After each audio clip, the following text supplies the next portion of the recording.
जब मैं प्रार्थना करूंगा तो मुझे विश्वास होना जरूरी है, and I can pray only at the level of my faith. और मैं केवल अपने विश्वास के स्तर के अनुसार प्रार्थना कर सकता हूं। And if somebody is not healed, और यदि कोई चंगाई को नहीं पा रहा है मेरी प्रार्थना से, तो I have to say, मुझे इस बात को कहना है, not you don't have faith, ऐसा नहीं कि तेरे पास विश्वास नहीं है, I don't have faith. परंतु यह कि मेरे पास विश्वास नहीं है। Ever met an elder brother saying that? क्या आपने कभी ऐसे प्राचीन भाई से मिला है जो आपको ऐसा कहता है? I wish we had more elders who are honest. और मैं आशा करता हूं कि हमारे पास ऐसे बहुत सारे प्राचीन होते जो। Have you ever heard a TV healing evangelist say that? क्या आपने कभी टीवी के प्रचारकों को इस रीति से कहते सुना है? Pray for you, you're not healed. मैं तेरे लिए प्रार्थना करूंगा और तू चंगा नहीं हुआ तो? I'm sorry, brother, I don't have that faith. मुझे माफ कर दे भाई, या मेरे विश्वास की कमी है कि तू चंगा नहीं हुआ। I have never in my life seen a TV evangelist be honest like that. और मैंने अपने जीवन में कभी भी इतने ईमानदार टीवी के प्रचारक को नहीं देखा जो इस रीति से अपनी गलती All मानता है। liars, they say you don't have faith. और वे सब झूठे हैं जो कहते हैं कि तेरे पास विश्वास नहीं है। That person is already suffering with sickness, now he is suffering with condemnation और also. वह बेचारा व्यक्ति पहले से ही बीमारी से ग्रसित है, लेकिन अब वह दोष भावना से भी ग्रसित हो जाता है इनके वचनों को सुन करके। Why?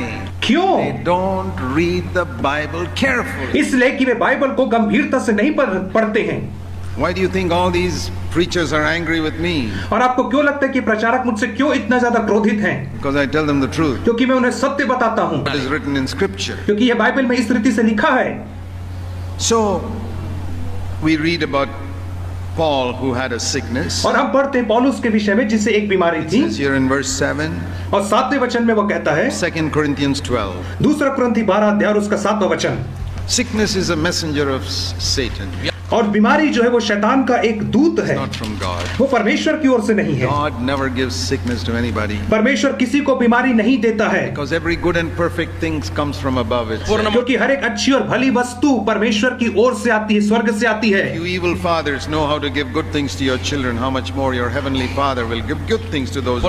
यदि तुम बुरे पिता होकर के अपने बच्चों को अच्छी वस्तुएं देना चाहते हो, तो तुम्हारा स्वर्गीय पिता तुम्हें अच्छी वस्तुएं क्यों ना देगा? क्योंकि वह स्वर्गीय पिता है, वह जरूर देगा। I would never give sickness to my child. और मैं अपने बच्चे को कभी कोई बीमारी नहीं दूंगा, I'm not a very good father. और मैं इतना अच्छा पिता भी नहीं हूँ। Look, heavenly Father ever gives sickness. तो क्या हमारा स्वर्गीय पिता हमें कभी बीमारी दे सकता है? Allows sickness. वह बीमारी की अनुमति जरूर देता है। Sometimes by an attack by Satan. कई बार शैतान के द्वारा, आक्रमण के द्वारा वह अनुमति देता है। Of Job, that the devil said, "Can I attack his body?" और अय्यूब की पुस्तक में हम पढ़ते हैं कि शैतान परमेश्वर से पूछता है, क्या मैं उसके ऊपर आक्रमण कर सकता हूँ? Chapter 1, God said no.